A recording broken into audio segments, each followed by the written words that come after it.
with the CARICOM Secretariat and the Regional Education Group, Latin America and the Caribbean.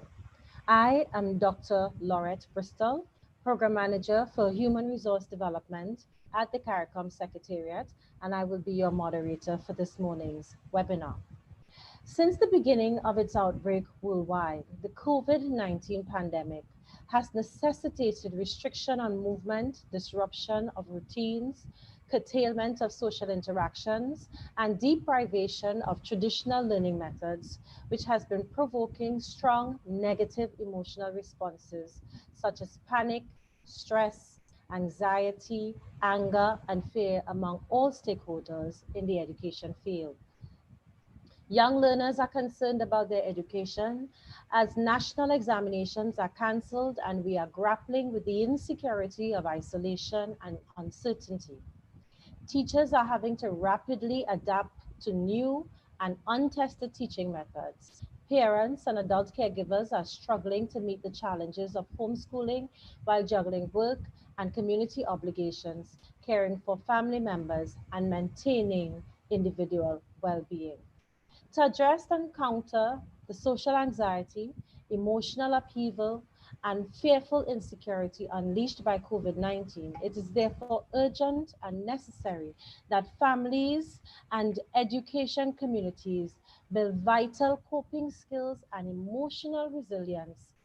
Social and emotional support thus must be provided to learners, parents, and education personnel in order to ensure their well-being, as well as the continuity and quality of learning during and after the COVID-19 pandemic. It is against this background that the fifth episode of the Caribbean webinar series focuses on providing social and emotional support to all stakeholders of education communities. As such, the following questions will be addressed.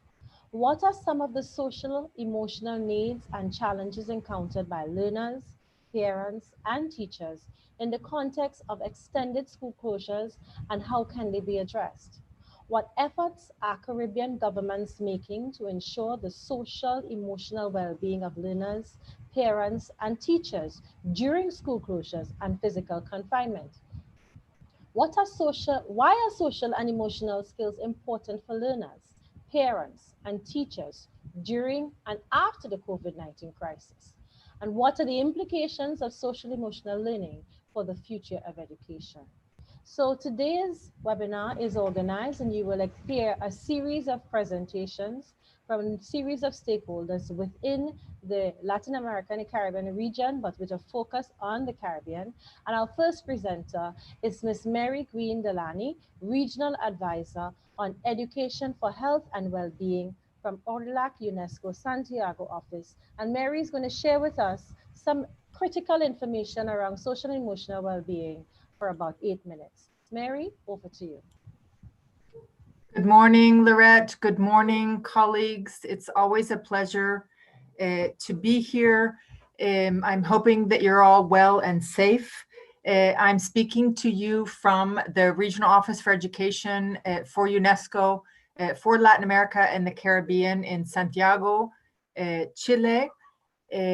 I am happy to try to address some of these key questions that Dr. Bristol just mentioned, among the many that we have, and also thinking about how much we're learning during this process. I think our reactions, our concerns, our hopes are different today than they were on the 16th or 17th of March, because like the epidemic, our response both as people and as professionals and advocates for education, as well as being parents and adults in this societies where we're living an unprecedented crisis, brings up all kinds of questions all the time.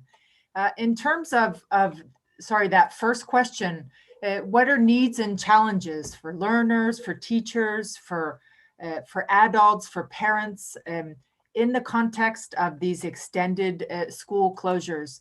And perhaps I could just share some reflections on a Friday morning from a personal point of view at the end of a long week in the context of a country that is still very much in the middle of this epidemic, and thinking about the kinds of needs and challenges that we're all experiencing. Here I have learners in a big category. We know that children and young people of different ages have very different needs. But at least we know that they're looking for answers, or at least in the absence of answers and certainty that we can give them, they're at least looking for the opportunities to ask these questions, and some of them are quite difficult. Adolescents and young people very much are guided by the connections that they have with their friends, their peers, their families, and in this context, these needs are ever more important. In terms of their school experience, I think one issue that's been difficult is, while most of them are happy about not having grades, or the idea that evaluation is on pause in a formal sense, they still need specific feedback on how they're doing academically, if they're getting it right, if they're making progress, if they're having trouble. And in terms of the challenges that they face, we know that online learning is not the solution for all people, for all children, for all families, and in all countries. But they do need consistent access to the platforms, to the devices, or the resources, be they on the internet or on paper, that they need to maintain their learning continuity to the extent possible. The other thing I want to mention is some evidence that we're seeing about, I mean, we all know that we're spending much more time online, and so are kids. And the parallel realities that children and young people establish through their connections online have their definite advantages, but also we're seeing a lot of cyberbullying, a lot of issues that can complicate both their social, physical, and emotional health that I think we need to bear in mind. Teachers, we know that they're making an extraordinary effort to keep up with these new challenges, often without any of the training that they might need. They need guidance, institutional support, training. They need recognition of what they're doing. They also need feedback. Most teachers are used to knowing from the tilt of a head of a child whether they might be having trouble understanding a point. This distance that the epidemic has put between us means that they also need some feedback on the evidence of the impact that they're having or not having of these huge daily efforts. Dr. Bristol already mentioned the management of these new technologies in very high pressure contexts, also in the context of isolation that's so challenging for us. Parents and families, I think the opportunities and the chances to share their concerns, frustrations, and strategies. They need access to helpful resources and specific feedback on their own child's progress and the issues that might be seen. Time to help support their learning. Not all of us have been trained as educators, so practical resources, some knowledge of how to manage these technologies or just the issues that their children are facing while they try to manage them. And as all education advocates, we also need that same kind of exchange, clear priorities. We don't need to compete for resources. We need to work together. We're suffering a barrage of information that we call the infodemic that takes a lot of time and effort to sort through. And some institutional requirements, bureaucracies that we need to manage better and collaboratively to go through. I'm sure I don't need to tell you and convince you that socio-emotional education makes a difference. We have solid evidence that this isn't an afterthought, that it's a direct contributor to academic performance, to life success. There's all kinds of evidence across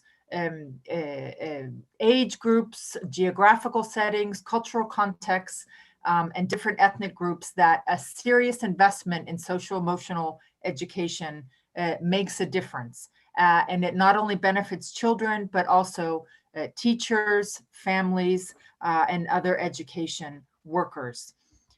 Having said that, there are ever more sophisticated ways to describe and measure these socio-emotional skills. I won't go into this now, but this is the framework that the OECD is using to try to articulate all the different dimensions of socio-emotional skills that I think is worth learning more about, as it's part of a major survey that they're undertaking to try to help us identify and keep track of children's progress on their socio-emotional learning. Also, this is nothing new. Here are about 1,000 names for socio-emotional learning that are used in different contexts in countries all over the world. And of course, in the Caribbean, health and family life education fits in and addresses many of these categories that are all well established, even though they have different names and different frameworks, even ideological frameworks, values frameworks, and different emphases.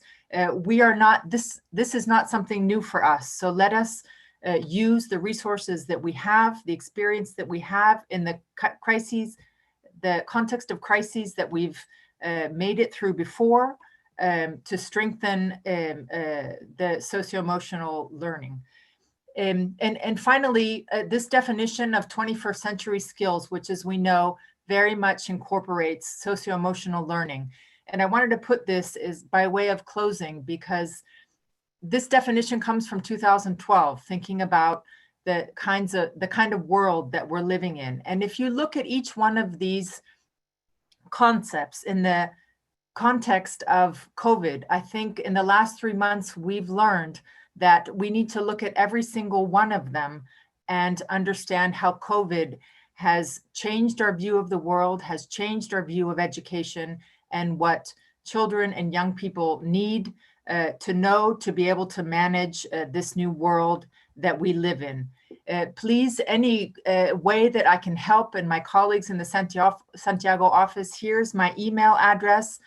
We also have a dedicated website to the COVID response. And so colleagues, I very much look forward to hearing about your experiences in the region and your approaches to improving socio-emotional education. So thank you very much.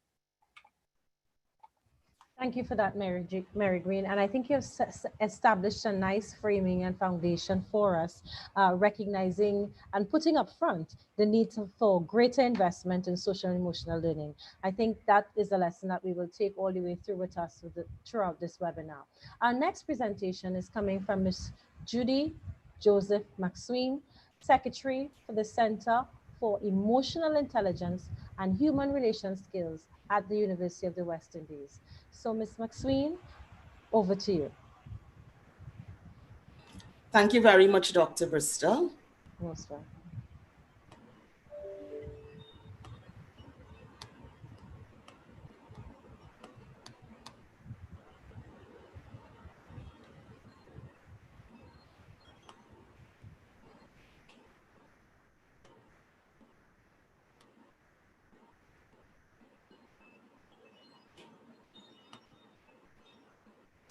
And so, as we've taken in Mary's presentation and we focus on the managing of social well-being, I want us to recognize that what others are experiencing, all of us are experiencing. So just for a moment, wherever you are, just sit, gently close your eyes, and let's just take 2 deep breaths, or 3. Take a deep breath in and out, and in and out, and in and out.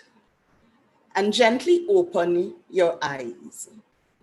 And that's just to give us an idea that whatever we were experiencing, yes, we all experiencing it, and just a simple breathing exercise like that could help us in managing self. So as was indicated, educators, parents, children, we all going through a lot, and it's manifesting itself as stress. So what does stress look like? When we're experiencing stress, there is a lack of inner peace. There is an inability to focus. We see disruptive behaviors.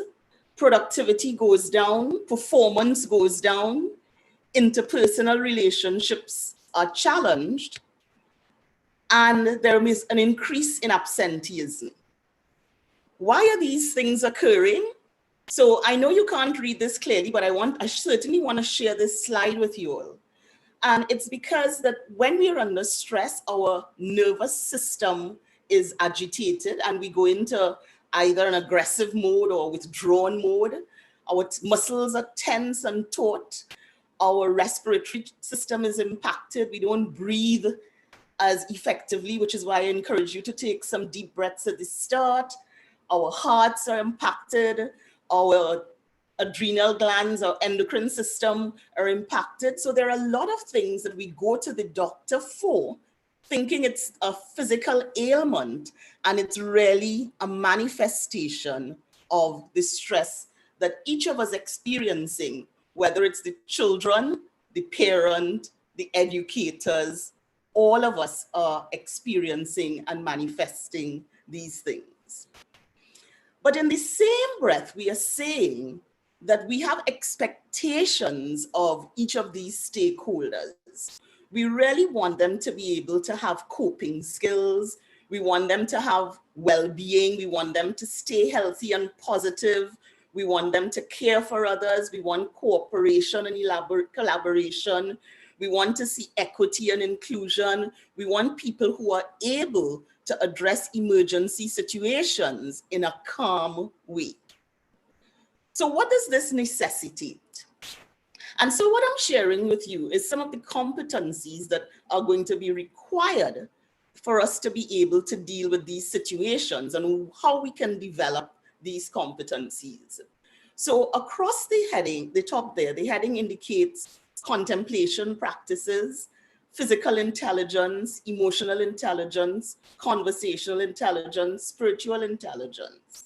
And what it essentially demonstrates is how these are linked to what we want to see expressed in the children, the parents, in our educators. What then are the practices that facilitate this? And I'm just going to do a few under each of those headings. Contemplative practices are a major source of bringing inner peace, the inner peace that is required to facilitate the management of stress. And within the Caribbean, there are already schools and communities that are implementing meditation practice. Contemplative art is useful, and these are simple things that could be implemented into school. Just having the children pause for a moment and just color or paint. Nature walks are simple ways of going and rejuvenating self. Some universities, some schools are located on very lavish nature compounds that a nature walk can actually be done within this school.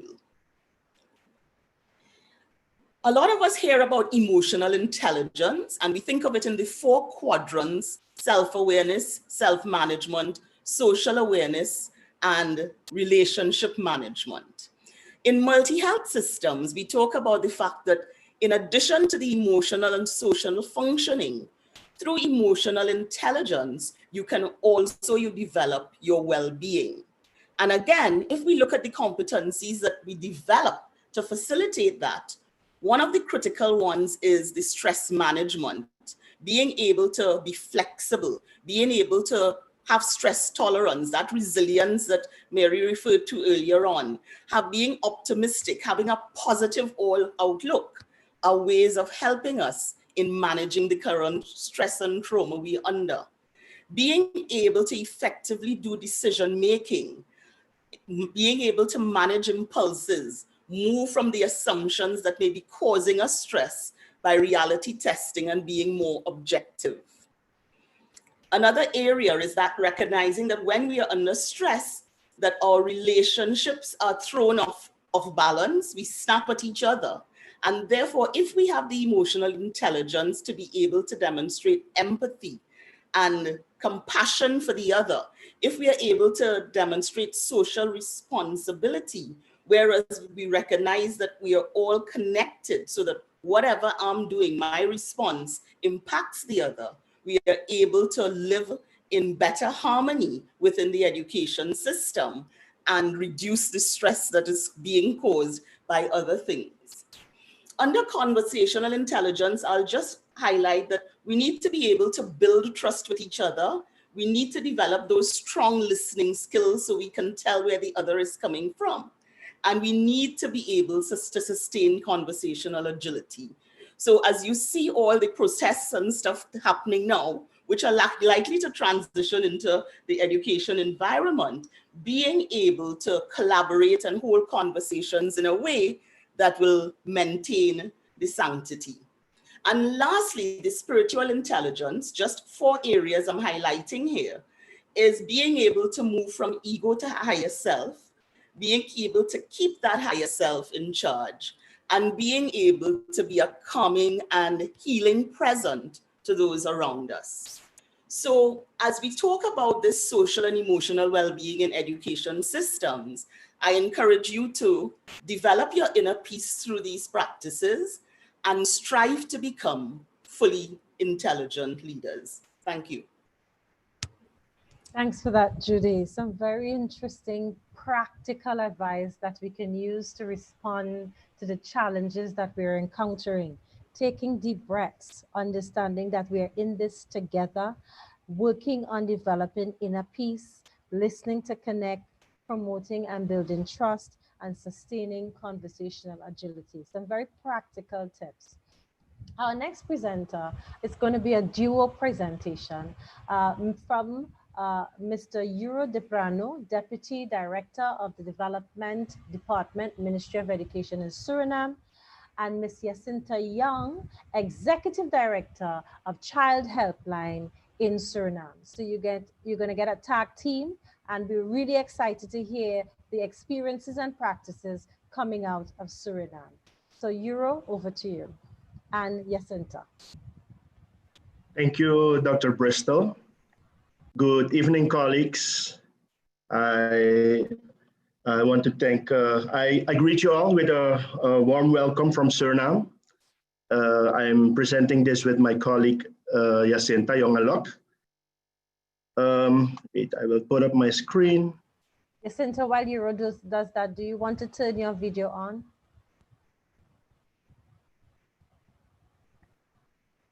Excellent.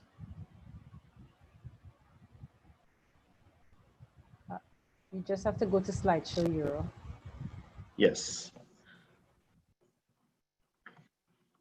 Okay. I want to take this opportunity to thank the UNESCO and the CARICOM Secretariat to be a part of this webinar on social emotional education. First of all, I want to present this picture. This is the latest facts on the COVID-19 pandemic in Suriname. We have 280 active cases, and we have tested a lot of persons, and now there are 535 are tested positive. We have 13 patients that died. 9 are in the intensive care unit, and we have 534 in quarantine. So, as you all know, the global pandemic of COVID-19 has brought us unprecedented crisis on all fronts, financially, healthcare, but also in the area of education. And this resulted for most of the countries in the closure of schools. In Suriname, we also needed to close the schools, and the impact of closing schools is that 574 schools are closed. Approximately 144,000 students can go to school. 10,433 teachers are unable to provide classroom education, physical education, and exams have been postponed until further notice.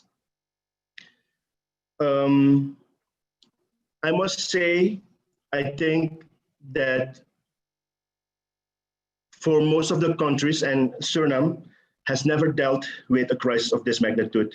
So it was very convenient that we, as a Ministry of Education, we had to set up a crisis framework to within the ministry how to execute and how to overcome this this part, because of course with no experience in this crisis of this magnitude, we were not prepared, and we set up in a short time a crisis management framework where how to approach this situation. So from March 17, teams have been composed with all actors, and in particular how to develop distance education within that plan, because we are not familiar with distance education on all levels, especially for the basic education. And due to this pandemic crisis, we had to leap forward in a short of time. We instructed a lot of schools to start with e-learning content, and as we did that, people were not prepared for this also, and we instructed also that the school leaders and the teachers should provide parents and guardians with information, because it was not possible to go to school anymore, and they had to do that digitally. And also on the basis of the information that we have gathered from the inspectorate, we instructed the school leaders to provide school and learning packages to the parents for those who have not access to internet.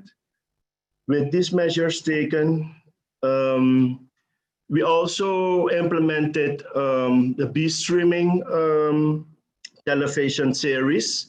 B-streaming is, as you know it, as STEM, science, technology, and math. We introduced on television the B-streaming part to engage within the science and technology and reading, engineering, arts, mathematics, innovative aspects to inspire children to have access to internet, but also prepare them for innovative ways of education. And also we have instructed schools on a school level that they had to present classes through Zoom, Moodle, Google Classroom, and whatever possibilities there were to reach those students and parents on a daily basis. We just, as a country, unfortunately, we had to deal with the community spreading. On the 25th of May, we had our elections, and we saw an increase of infected people. So we went from a partial lockdown to a total lockdown. And with this total lockdown, there came a lot of challenges for us as a ministry, since we could not go to the offices and had to do everything online. So although we did not have official survey or research concerning social emotional impact, in discussions with colleagues, with parents, with teachers, we came to the conclusion that the instructions that we sent caused a little bit of stress. Am I saying that? Um, in the discussions, we see that especially students were complaining about or anxious about what measures will be taken by the ministry. Will they pass or repeat class? When will the school start? We hear a lot of complaints of children that they miss their school friends and other social activities. From parents, we've heard that uh, now that our children don't go to school, we have to do homeschooling, and some of the parents don't have any experience at all and are seeking for support. So, and teachers also were complaining because a lot of our teachers, they don't have experience with ICT readiness. And if you instruct them to use Moodle and other platforms, they they were not secure. So it was very important that we give them a support in this. Um,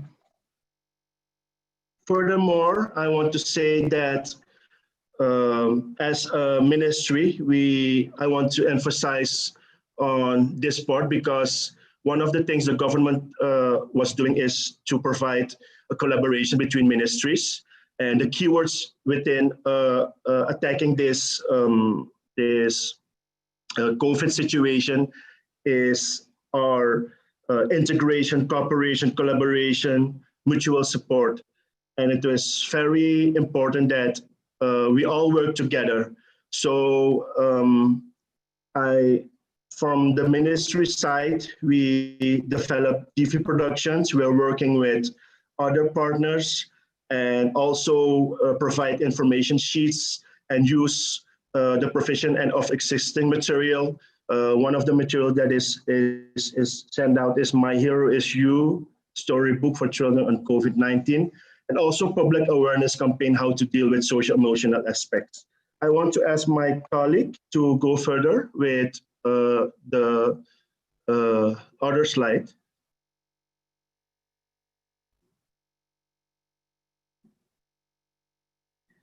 Yes, Cynthia, you'll have to unmute your mic. Your mic is muted.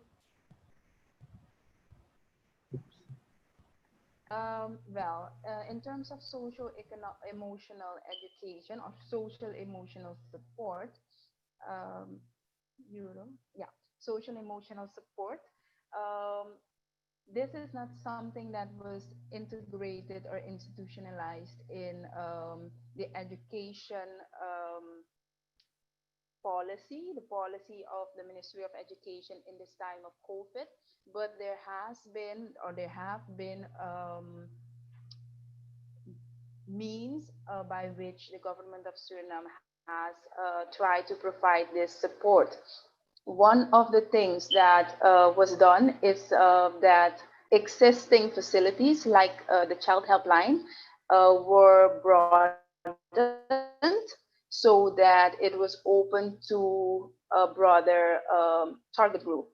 Traditionally, the child helpline provides social support, social and emotional support to children and people up to 25 years of age. And now, currently, it has been it's accessible to a broader community, the broader community. So children can still call and ask for support, but also youth, adolescents, and parents can do that. Teachers may call the helpline too. And the things that we're seeing are the things that were mentioned already. People are fearful. They have panic attacks. They have anxiety, anger, and frustration. So all of these subpopulations are using the facility of the child helpline to voice their concerns and actually to vent children actually tell us that they have problems with their schoolwork. They have problems with focusing because they're not physically at school. So they don't feel the need to actually go and do schoolwork as if they were in school. Parents and teachers also mention that they cannot handle the added stress of dealing with the normal their normal responsibilities, and also to guide their children on the educational front. These are the things that we're seeing. There's also an unequal development in terms of access to education, because children who are in private school are children whose parents can actually afford to have them on a tablet or use platforms which already exist. They actually don't have a gap in their education, but the wider population, children who don't have the access to these facilities, they actually do have a lack of, or actually there is going to be a discrepancy between the children when school starts and when exams have to be taken. No, it is something to mention that when we started, or when COVID was appeared in Suriname. Sorry, Jacinta, can you take about 30 seconds to wrap up because you're way past the time? Yes.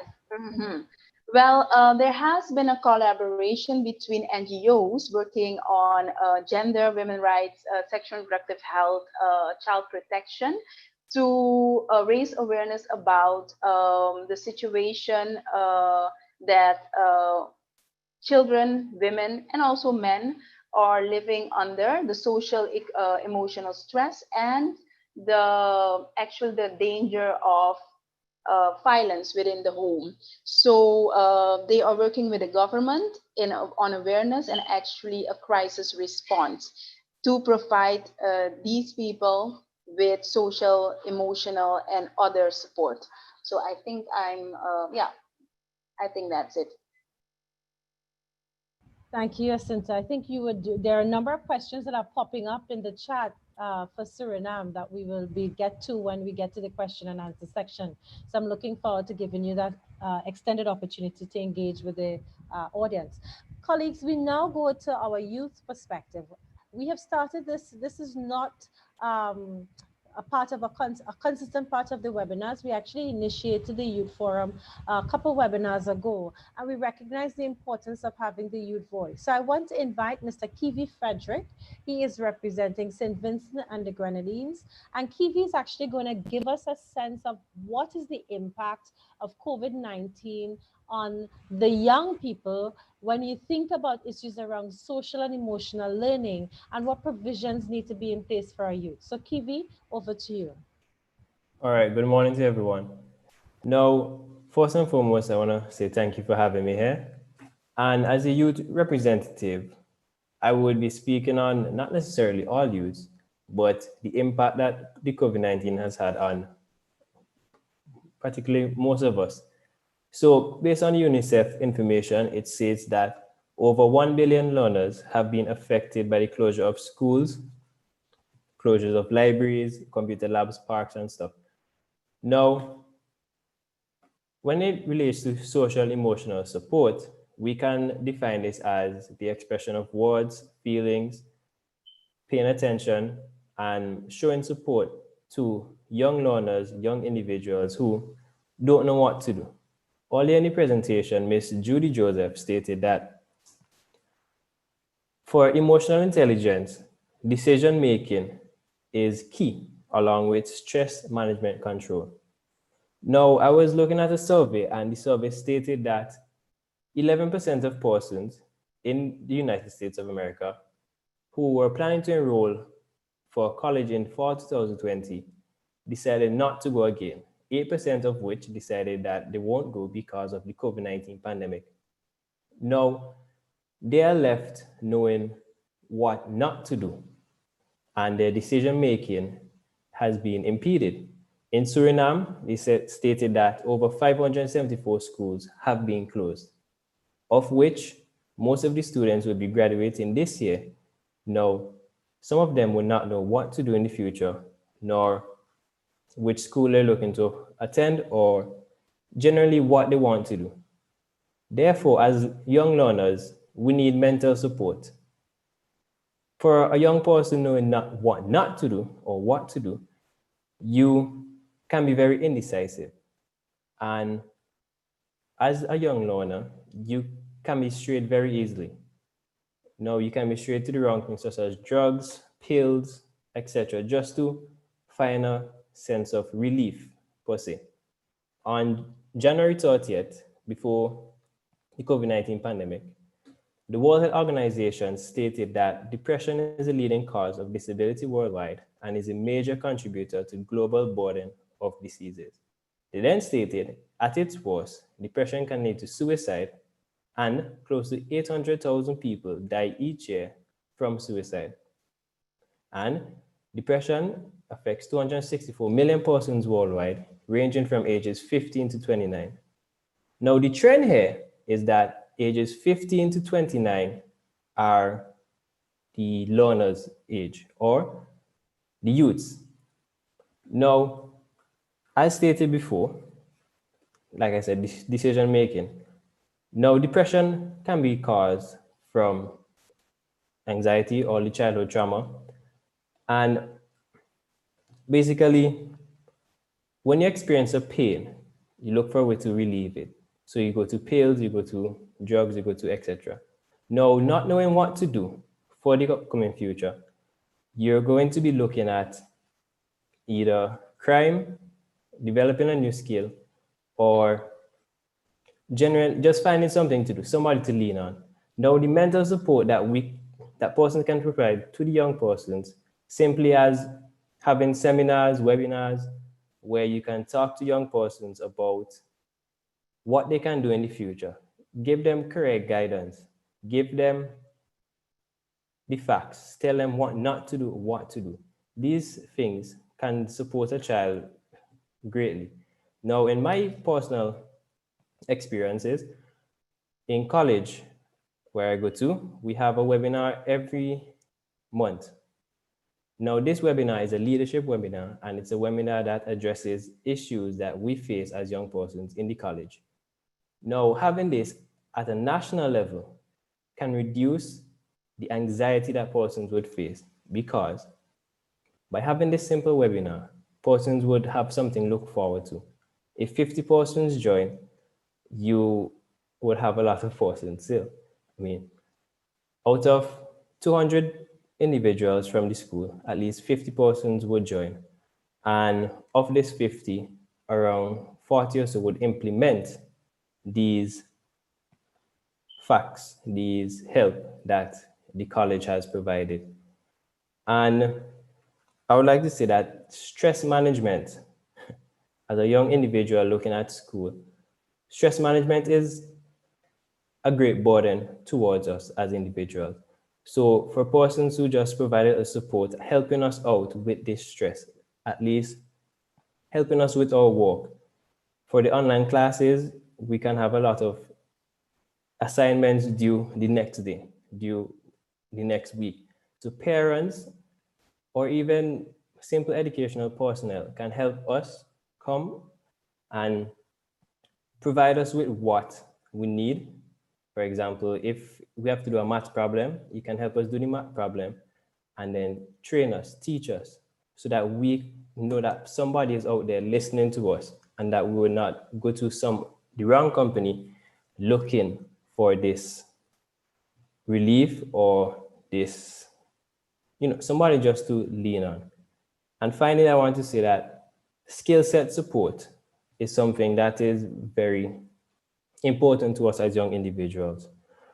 Now, Suriname stated that there are certain measures that have been taken, and financial support and support, food support, etc., have been essential in correcting and helping the anxiety that we as young persons face. Now, skill set support, training individuals, giving them a skill is very essential, because when you graduate school and you know what to do, and you do not know what to do, sorry, having a skill can give you a sense of income. It can give you something to do. Instead of leading to crime and increasing the crime rate, it gives you something to do, and it keeps the mind occupied. So instead of being home, becoming sluggish, becoming lazy, becoming what you do not want to become, having this skill can make you go out there and not only better yourself, but also better the society.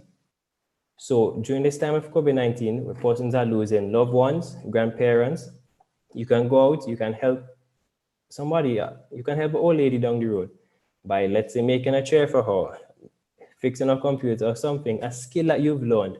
This will help you feel good as an individual, and will also help them feel good as individual. And the socio-emotional support and development will increase rapidly.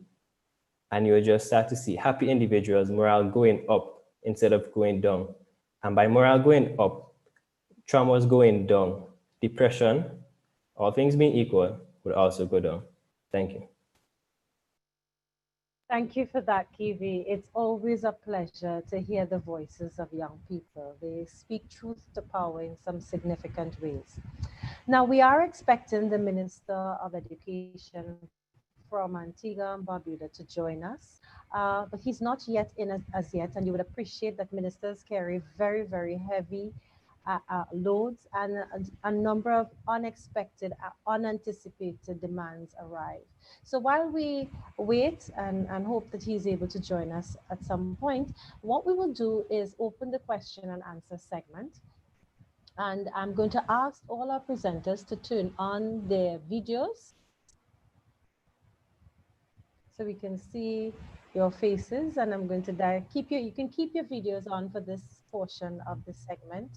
I think I'm missing the one male in the group, and we always have to recognize that gender balance. The other male, not the one male, the other male in the group, Euro. Excellent. Good. So we have a number of questions that I'm going to pose. And I'm going to start where Kiwi ended. And I'm going to put this question to Judy, Euro, and Mary. Kiwi, you want to turn your video back on? And basically, Kiwi ended by pointing out to us that what young people needed was very practical advice. Yeah? Young people need to know what to do and what not to do. You couldn't get it any simpler than that. So Judy, addressing Kiwi and all other youth who are joining us in this forum live, what advice, practical advice would you give young people what to do and what not to do? Thank you very much. So I'm going to answer that from two perspectives. And the first one is in terms of what I would have shared before. The important, first of all, for you to be able to calm yourself, and that facilitates greater clarity in thinking. So one of the things I did earlier on as we started was that whole breathing exercise. And if you were to do that practice on a daily basis, you will in fact find yourselves becoming calmer. The other thing that I would say is I normally try not to give people answers, but rather cultivate in them the ability to ask the right question to get the answer.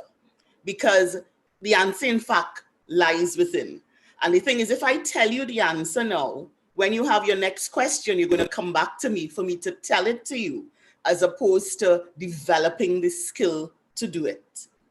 So even as I heard you speak about the fact that, that they've canceled some programs, what do I do now? Nobody has said. My go-to point would be to ask you some further questions that will allow you to be able to express that from within. Euro, how would you respond to Kiwi? So essentially, Judy is saying to us that it's not about telling them. It's not about telling young people what to do, but cultivating the ability to engage in a kind of criticality, a self-aware criticality that allows them to be able to give voice to the concerns that they have. And then in turn, in response, they are then able to articulate for themselves the answers that they need. So, Euro, how would you respond to Kivi, given what Judy has said?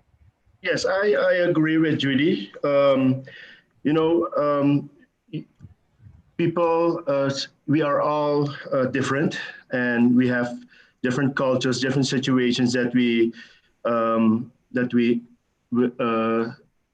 circumstances that we are. So it would be good to resilience, to build up that resilience within the person itself. And that's why I think that when we talk about basic life skills, if we talk about health and life and family education, those specific topics within those subjects, they're very important now. I think, and it's from now on, we will look at those subjects in another way. And it is very important that as individual, we know who we are and what we want. So asking the right questions, I think it's very important to build up that resilience and to know what you want and how to express yourself. So I agree, I concur with Judy on this. Thanks, Euro. And Mary, last word to you on this before we go on to the other questions. Thank you. Well, I totally agree with what Judy and Euro have mentioned in terms of the individual work that we all have to do to be able to cope with the situation a little bit better. I think that also the issue of maybe not providing the answers, but seizing the opportunity that we have with this unprecedented situation to turn things upside down. I think in terms of education, we focused on sciences and math and measuring things that are easy to measure. And the socio-emotional part of this is not easy to measure. It's not easy to describe. It's not easy to know how we're doing in this.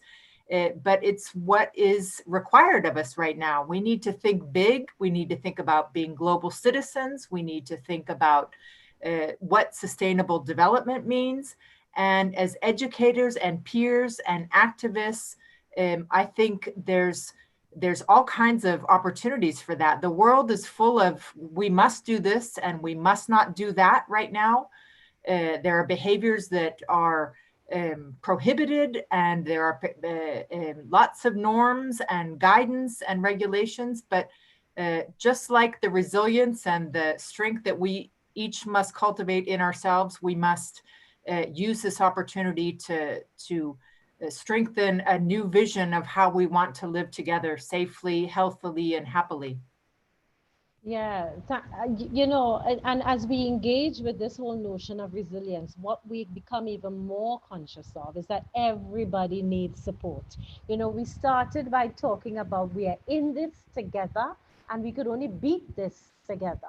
Yeah, so we talk a lot about the kinds of strategies that we want to put in place to support our students as they develop the set of skill sets they need to become resilient learners, to become learners who are able to articulate the turbulence of emotions that probably would be rearing up inside of them, to identify ways for going forward. But let's talk about parents. Let's talk about teachers. Yeah. Jacinta, what are some of the coping strategies would you recommend be put in place or to support parents, the adults in the arena, as they too navigate a gamut of social and emotional needs, particularly as they have to support their children who are in school? So one of the mechanisms that has to be put in place is a mechanism for parents to ask for support. and actually to voice their frustrations. So there have been some webinars in Suriname done by psychologists, which free of charge, at which parents could actually participate, and the issues that they have been faced with and they have difficulty to deal with can or are talked about in these webinars. So this is a way for them to actually meet other people, because they also have been deprived by their from their network, and they have the ability to actually hear how other people cope with it. They get some tips, not the answers, but they are triggered to think in a certain way and to look for their own solutions by learning from other people. So that is one of the things that is done to actually help parents to deal with the situation in a better way. We at the child helpline, parents are allowed to call. It is free of charge, so they can call and express and voice their frustration, and we help them to actually think about the situation, think about what they can do for themselves, think about the support system that they can build for themselves, so that they can stay afloat in this whole situation. We also help them to realize what this means for their children, because they're focused on themselves because it's difficult for themselves, and these children just won't listen or just won't do their homework, and there is a pressure for to actually keep up with their education while they're Zooming and doing Zoom meetings, and children are asking them for a whole lot of things that they are not prepared for and they were not skilled to do. So we ask them to put themselves in the situation of the children and to relate that if as an adult this is difficult for you, how do you think your children feel? And then you see a sense of, okay, I haven't thought about that. I was so busy thinking about myself and dealing with the situation that I lost touch with the children. So that is what we try to do. We actually speak to different target groups, so also teens, because normally teens tend to be a difficulty and a challenge for parents to deal with in that phase of their life. And now they're cooped up in the house and they don't have the contact with their peers. So how do you deal with that? And also, how do you deal with conflict? Teaching children, but also parents are teaching, actually making them aware of when you are you cannot go out and you have to stick to this location and no one can get out, and that is the case with Suriname in the lockdown period. Then there will be frustrations, and it's okay telling people it's okay that you feel this way, and breathe and do something. Don't react at the moment, and uh, give yourself space, accept it, and then come back when you're calm. So we try to give them some tips and means to actually deal with this. Excellent, excellent. So you've raised a very important issue here. You've raised the importance, because we often talk about access to learning, and we're thinking about access to learning from a cognitive point of view in terms of the traditional constructions of being able to access the school and access the teachers in the school and everything else that you access within the school. But when we talk about social and emotional learning, we are now also being called to pay even closer attention to access to social and emotional learning support. Yeah, something that we have actually may have taken for granted. We were always very conscious of it, but in crisis times, it comes to the fore. And until we get past the volcanoes that some of us are probably carrying around, we are actually unable to teach, we are unable to parent, and we are actually unable to learn across the board as our students. So before I transition and give Judy and Euro and Mary a chance to come in on this conversation as well, I want to give Kiwi a task. And I'm going to put Kiwi a little bit on the spot. Yeah, Kiwi. As you listen to the adults talk, and you're probably very close to being adult yourself, but you look incredibly young. But as you listen to the adults, I want you to think of 2 key questions that you would want to pose to them towards the end of the session. So we will close off the session with the 2 key questions that you would want to pose to the other members of the panel so that they can respond to you. And remember, you're representing the youth in the region. So not just think about what you need to know, but think about what is it likely that your colleagues, your peers might also need some guidance, support to get closer to as we think about accessing social and emotional learning. So let's continue along the whole question of accessing. How do we then increase access to social and emotional learning? And we have a range of different stakeholders in the educational arena. We have the students that we have to think about increasing access to. We have the parents that we have to think about increasing access to. And of course, we have the teachers themselves we have to think about increasing access to. So you can take it from any point of view in terms of any stakeholder. All right, but how do we go about increasing access to social and emotional learning for our educational stakeholders? Euro, you want to give that a shot first, and then I'll go to Judy and then to Mary. I think that we have to create a platform where we can share our knowledge on this part, because as I've said, we haven't as a country, and I think most countries haven't dealt with this crisis of such magnitude.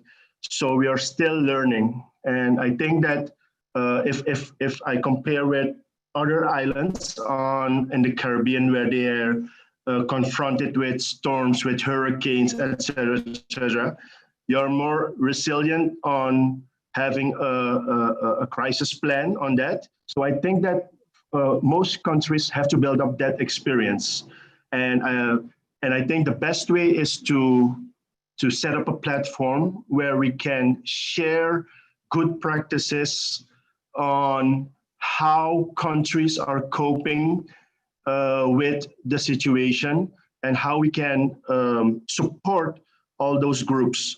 And I think that's a starting point of how to reach people, because if we look at the situation of a total lockdown, how do we reach that? How do we reach the people? How can we inform them? You have television, you have radio, you have lots of communication that we can use, utilities that we can use. So I think that first of all, that we have to create a platform where we can share information with each other on this subject. Thanks for that, Euro. Judy, you want to come in here? How do we increase access to social and emotional learning? I think we lost Mary, but I'm hoping that she can come back in. Go ahead, Judy. So first of all, I want to thank Jacinta for sharing those experiences, because somebody asked in the chat whether soft skills were applicable in a time of pandemic. And I think her sharing confirmed that it's the time when it's most critical. In terms of platforms for making this happen, I think soft skills, which I prefer to refer to as power tools, are something that we be. It's something that we are. And so our best way of sharing them is really by being them. So when I talk with you, how do I listen? What are the questions I ask to cause you to go deeper? And so any forum is actually an opportunity to share those things. One of the things we tend to do when we have meetings as adults is we dive into the topic, whatever it is we have to discuss. And we never stop to ask, how are you feeling? And I remember that in one of our media conferences with our Prime Minister, one of the reporters, one of the journalists asked him, "How are you today, Mr. Prime Minister?" And that had to be one of the most touching moments in the whole of the pandemic, because leaders generally think that they have to be the one showing that they're tough and everything else. But I think the most that we can show, the best we can show to others, is that we are human as well. So what you are going through, I am going through, this is what I'm trying to do to manage it. Maybe it will work for you, maybe it won't. So really trying to use every contact platform that we have to demonstrate those required power tools, emotional intelligence competencies. Thanks for that, Judy. Jacinta, how do we, because you're the one who opened this conversation up around the whole question about accessing. So, I mean, you've shared with us the challenges that are experienced when we don't have access, but then how could we then, as policymakers, as teachers, as parents, as young people, seek to increase access for social and emotional learning? Well, I think that one of the important things we should start doing is actually try to understand the other person's point of view and what they're experiencing. Because in a time of crisis, we see in Suriname, we also see it that because everyone is anxious and is frustrating. And doesn't have the tools to actually manage all this. You see people pointing fingers at each other. The parents say that the teachers don't do enough, and the teachers say that the parents don't do enough. Because why are you complaining that your child is at home now? Because it's your child. If you don't want to be with your child, what do you expect me to do? And then we forget that it's not that parents don't want to be with their children.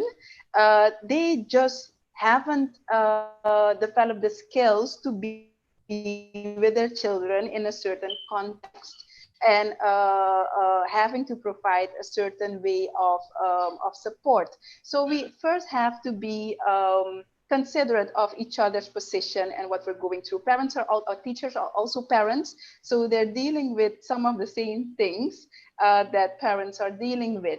So I think that is one of the things that we have to agree on, that everyone is in a difficult situation. And that everyone is trying to do the best that they can do. We're not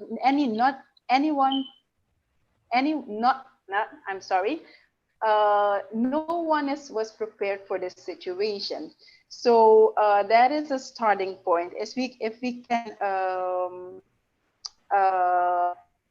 from that starting point, then we will come together and actually think of solution in a collaborative manner.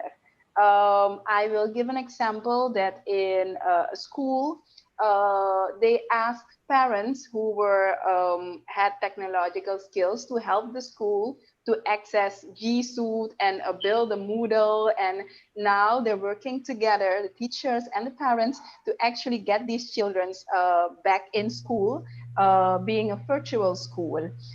So we have to get together and realize that we have to work together to make this work. And what I think that is important is that the education that we provide shouldn't be the cognitive side alone, the academic side, but that in these virtual schools, we should also, the teacher should make time to address, how are you feeling today? What do you think of the situation? Try to create some space for children and actually for parents to actually voice how they are doing.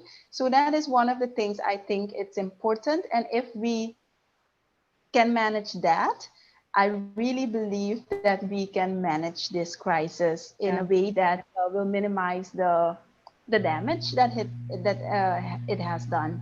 Yeah, you've raised another very important point before I bring Mary Mary back in to add her 2 cents to the conversation. But you've raised a very important point about the role for leadership and the ways in which leaders themselves have the kind of social and emotional learning skills required to create an environment for teachers where teachers, even if they were not aware of it, develop the capacity and the skill set over time. So not just provide support to their learners, but also to provide support to each other as they engage in this time. So Mary, your 2 cents very quickly, and then we'll move on to the next question.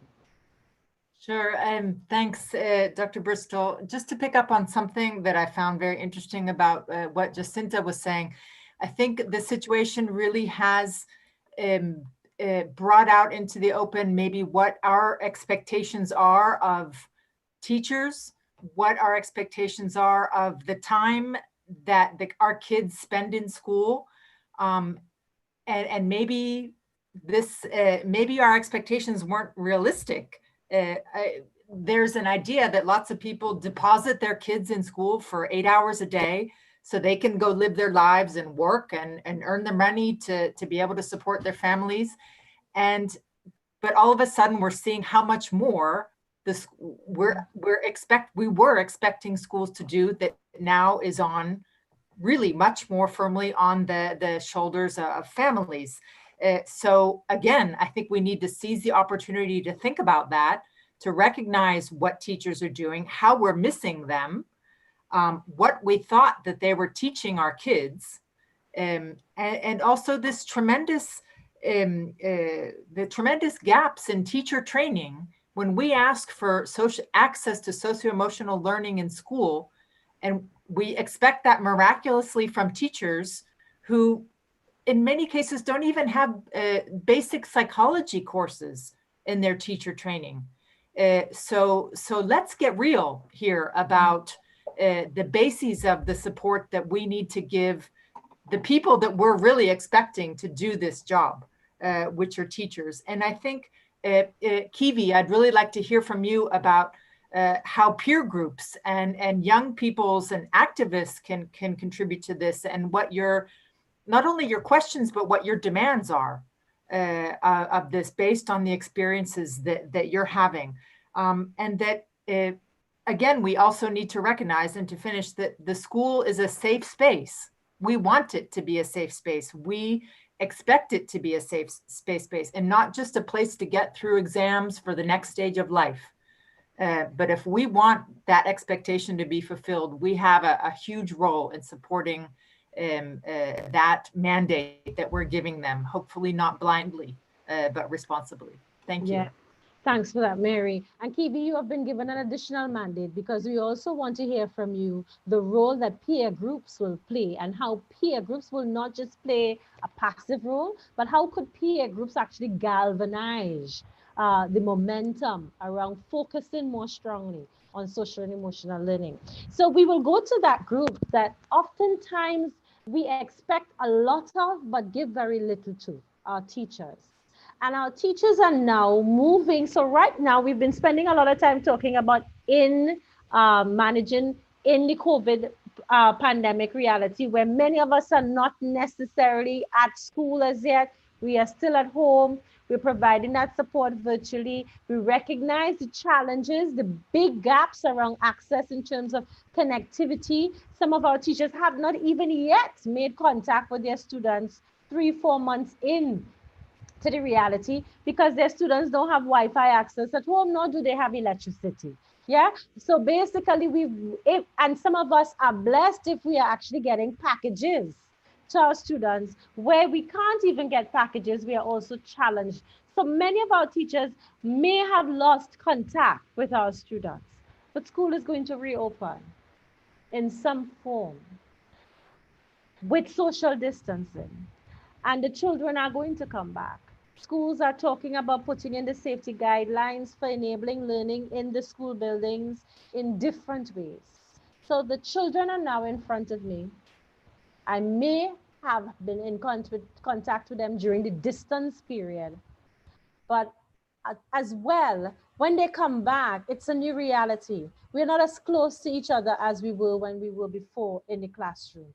There's more space. And we're talking about the gamut of different students and different learners. You have your early childhood learners, you have your special need learners, and you have your quote unquote that general population of learners. I don't think that they're general, they're all very special in their own ways. Yeah, but the children are back in the class with us now. What guidance do you give to teachers, understanding the range of realities that may be unfolding for the student in absentia of the teacher, where they were working with the teacher, maybe in a virtual reality, but now we are face to face? What one thing would you advise teachers to be thinking or doing as they remake contact with their students in the physical world? One thing that you would guide our teachers to be thinking or doing as those students come back and they all come back into the same space. So we'll do the round, and I'll start with Euro, and everybody gets about a minute each to respond, and Euro, and then I'll go up on my camera. So Euro, what's the one piece of advice that you would give to our teachers now that they're remaking contact in the physical world with the students around social? What do they need to keep in mind as we think about social and emotional learning and getting past that to enable quote unquote cognitive learning for exams? First of all, I think that teachers, because it's very, the whole situation had a very impact on the children. So we have to keep in mind, if we look at some what is said by Jacinta, that probably you don't know in which situations children were or under which circumstances they were living within this period, experiencing anger, frustration, etc. I think it would be good to have a good talking session with your children, with your students, to have an open conversation with them, to let them express themselves, what they've experienced, what they are thinking, what they are feeling. So actually, I think that it would be good to have that open conversation with your students, with your pupils. So to have that, and actually show them,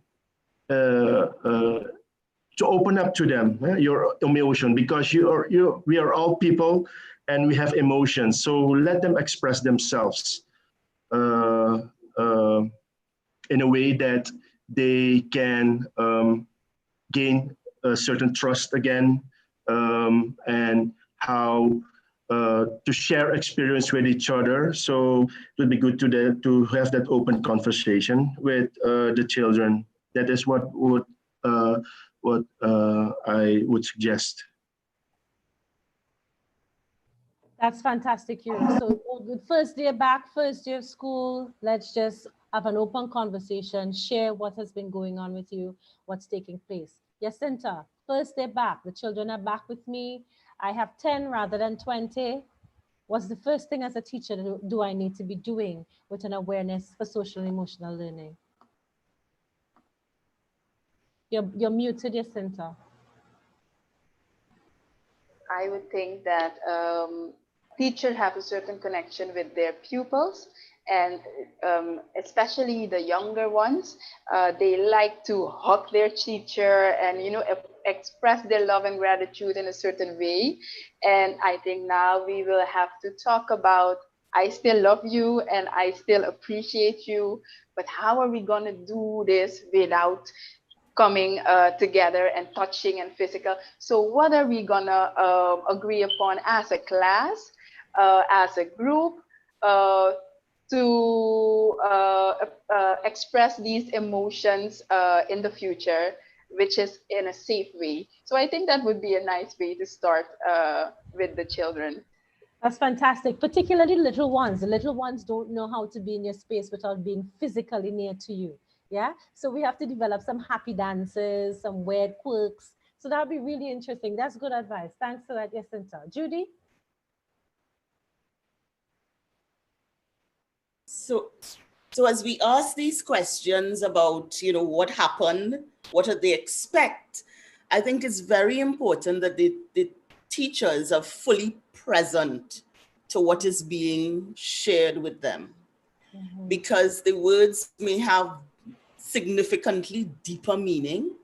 So being able to listen carefully and also to be conscious of the emotions that are going through you as an individual as the children are expressing it, and knowing how to manage these emotions effectively. I think that those first few moments, those first few hours are very, very critical to chart the way forward. Yeah, being present in the moment. But I think more so not just in the first few hours. I suspect you might need to be present for much longer than the first Correct. few hours. And again, I talk about the importance of the emotional intelligence, which is all that we're describing here. That awareness of self, awareness of others, managing self and managing others. Thanks for that, Judy. Mary, and then we'll go to Kiwi. Kiwi, you're coming us and taking us home. So we'll go to Mary. I really agree with everything that my co-panelists have said. I would just back it up to the day before school and the week before school starts again, and even to now, and think about, in order to be able to do these things that we know are crucial, teachers have to take care of themselves.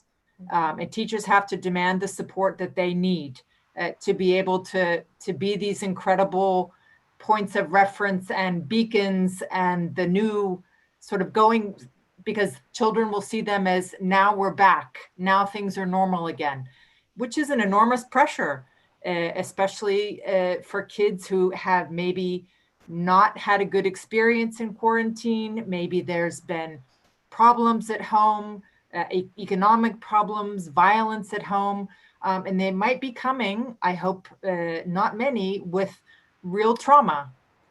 So in order to be able to take on this role of a major support system, self-care and support among the teacher community, and everything that we can do to be able to support that role. Thanks to that, Mary. So Kiwi, you are taking us home. You're going to get to pose your questions, your 2 questions, and I'm going to ask the panelists to take 30 seconds to respond. Yeah? Yeah, right. we could do this. We could do this. Take about 30 seconds to respond to Kiwi. And Kiwi, of course, remember, you're also sharing with us your understanding of the role for peer groups, which is, I think we all want to hear that. Yeah? So, yeah. And then I will close us off when you're done. So Kiwi, I'm handing over to you now. Yeah? Okay, thank you. Good driving.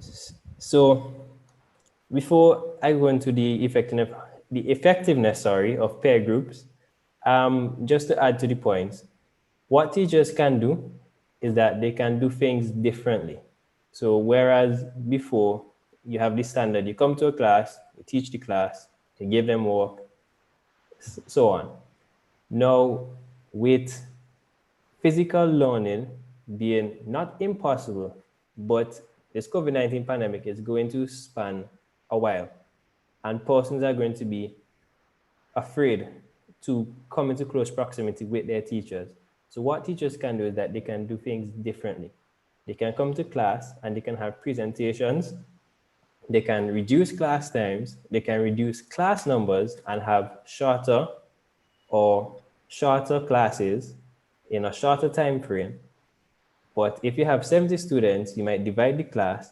So you have one group for 1 hour, then you have the other group for another hour, teaching them the same topic, having them learn not necessarily the same way, because persons can learn visually by writing or by reading. So if you cannot do the writing aspect in terms of you going helping them write, they would submit their work, etc., you can do the reading aspect and the visual aspect. So you can come to class, do a presentation, and have them read from the presentation, have them take their notes from the presentation, have them watch videos, have them do something that could get them to remember what is being taught, because as young persons, we remember songs. As simple as it may seem, we remember songs, we remember videos, we remember things that are physical to say. So by teachers coming into the class and giving us this type of material, it can also enhance our learning, not only because we can't physically do things, but it would bring us a long way in terms of we remember more. And now to the second question, which was the effectiveness of peer groups. So back in St. Vincent, I'm not sure if we do it now, but during the secondary level, we have peer counselors. I am one myself. So when we were around 15, 16, we were taught to be peer counselors or peer tutors. Well, peer counselors mean. Now, our role and responsibility was to talk to individuals either older than us, the same age, or younger than us, and help them talk to us about their problems. So basically, we're doing the task of a counselor for young persons. Now, some persons, I should say, aren't comfortable talking to adults about sorting problems. They're not comfortable talking to their parents, their teachers, or even a counselor. They rather talk to somebody who understands them better, so to speak. Somebody who could relate to them, somebody who could, as a counselor, you're not supposed to give advice, but in the terms of a peer, somebody who can give reasonable advice because you already know what they're going through. So peer groups can be very effective in socio-emotional development, because when you come to your peer with a problem, the peer would listen and the peer could give advice, yes, but you can vent to this individual, you could relate all your problems, and the person will not judge you, nor tell you what not to do. They will just listen to you. And us as young persons, we don't really like people telling us, don't do this. We don't like persons telling us not to do this. So by being that listener, because like I said earlier in my presentation, socio-emotional development or needs can be described as listening or showing emotion towards the development of an individual. And peer groups is a perfect example of this, because as your peer, you listen to your fellow peer. Now, don't get me wrong, there's advantages and disadvantages of this. But during the time of COVID-19, once you have the right peer group and the right people around you, it can be a massive advantage towards you. Right. And Thanks. if you have, oh, sorry. Thanks for that, Kivi, but I have to keep my eye on the time. So I want you to get to your questions. We really appreciate the importance of what you were talking about. And what we have to do as the adults is to enable the development of capacities in young people so that they can all become good or right peer groups. So get to your questions so that we can start to wrap up. Thanks. All right, so my question is, how can the educational personnel help us in developing our emotional intelligence? And secondly, what can educational personnel learn from the impact of COVID-19 in order to help prevent a major drop in the social emotional needs for the future youths in Form 4, Form 5, Form 4 and Grade 4 and lower? So what can educational personnel learn from COVID-19 to help prevent a major drop-off in the social emotional needs for the future? And Kivi, repeat question one. Oh, sorry. Question one is, how can the educational personnel, help us in developing our emotional intelligence? Thank you. I think I will go to Judy for question one. Yeah. And I will ask Jacinta to follow up on Judy for question one. Remember, you have 30 seconds. Yeah. And then I'm going to ask Euro to respond to question two, and Mary to follow up on Euro for question two, and then we will wrap up. So Judy, how can educational personnel help develop emotional intelligence? So his question is developing it in the students. And Yes. so in the first instance, they would need to be aware as to their level of emotional intelligence and be intentional about developing their personal emotional intelligence as educators. The best way to pass it on to your students is by your exemplifying it. Simple as that. Thanks, Judy. Jacinta? You're muted again. Yes. I underscore what Judy has said. They have to be strengthened to develop it themselves, because it can be expected that they develop it by themselves. They need the support to develop it and to understand why it is important for them to have it, and also for the children to have it. If we look at the future, this might happen again. This won't be the first crisis, the last crisis we have. So actually, we have to be preparing for what comes next. And if we didn't realize how important it was up till now, I think we certainly do realize what the importance is of social intelligence and emotional intelligence now. So we have to invest in it, invest in the teachers, and give them the tools to actually teach it and develop it in their students.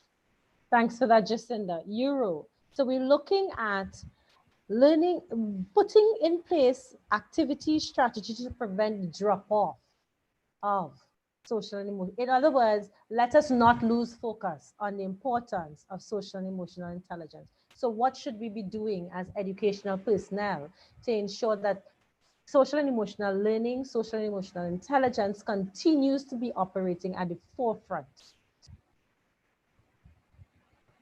So I want to relate this to the subject on lifelong learning, that as a teacher, we have to invest in ourselves. And as we have the experience with this COVID-19 situation, then I think that we must be aware that we have to invest ourselves to build up capacity concerning basic knowledge of psychology, of social emotional skills. How can I support that? So I think that we have to be aware that learning continues as it develops, because as Jacinta said, probably this will not be the last crisis that we encounter. So we have to prepare ourselves and build up that capacity, and we have to build up that resilience, and we have to support, give that support to the teachers and make them aware that it's my responsibility, that in this new situation, I have to cope with this new phenomena. So investing in myself is the best way to encounter this problem. Thanks, Euro. And Mary, your 2 cents? Yep, my 2 cents. Or 1 cent in this case, yeah. Agreeing with Euro and Judy and Jacinta, and thanking Kiwi for the questions. I think that I mean, people are talking about the pandemic is a great equalizer, which maybe not is completely true, because it's certainly revealing all kinds of inequities and problems that affect lots of groups of people in a much more devastating way than others. But in an emotional sense, I think, in fact, we are all living through something very similar. And that when we recognize that the person in front of us, or as a teacher, the child in front of us, we know what's happened to some extent. And we can use that, our own experience, to identify both with our skills as teachers and also our human experience, where there are problems, where more support is needed, if a child is at risk. So I think we need to trust ourselves, we need to take care of ourselves, and support each other. Thanks for that, Judy. Incredible. I think Kiwi and the entire panel, you have done well based upon the feedback that we are getting from the chat. This has been an incredibly grounded session, and I think people have a deep appreciation for that. But to us adults, I think we can recognize Kiwi as the star of the show. You did a fantastic job, Kiwi, and you definitely are saying to us that the future is in good hands. Yeah, because we have young people like you around. To our different panelists, before I give my last words, thank you very much. Just Jacinta, Judy, Euro, and Mary, thank you so much. And of course, to our collaborating team who are operating in the background, thank you. So some key messages for us to take home. The impact of COVID and the impact of the lockdown has been varied, and many educational actors are affected by an inability to focus. They're experiencing disruptive behaviors, low productivity, decline in quality of interpersonal relationships, and increased absenteeism. Though an increasingly sophisticated field of study and area of specialization, social and emotional education in its various well-established formats can provide an important support system to students, families, teachers, and education communities. That is evident based upon what we've shared today. There is a need then, and we've talked about it, we are in it together, we can get better together.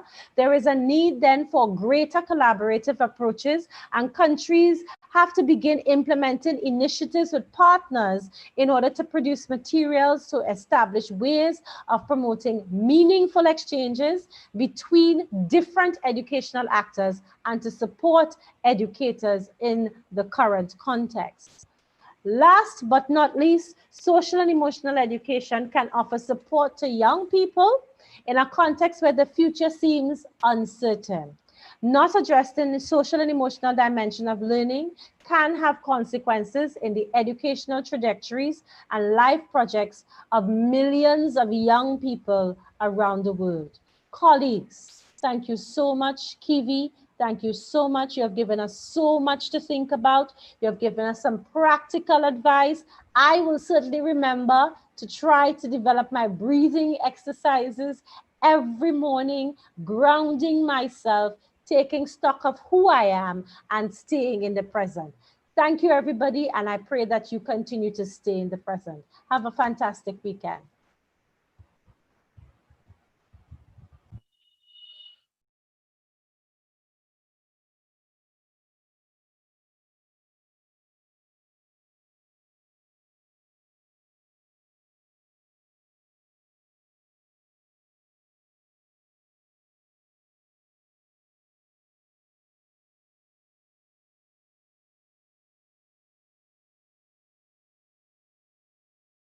Bye, colleagues. I'm running off. Take care. Bye.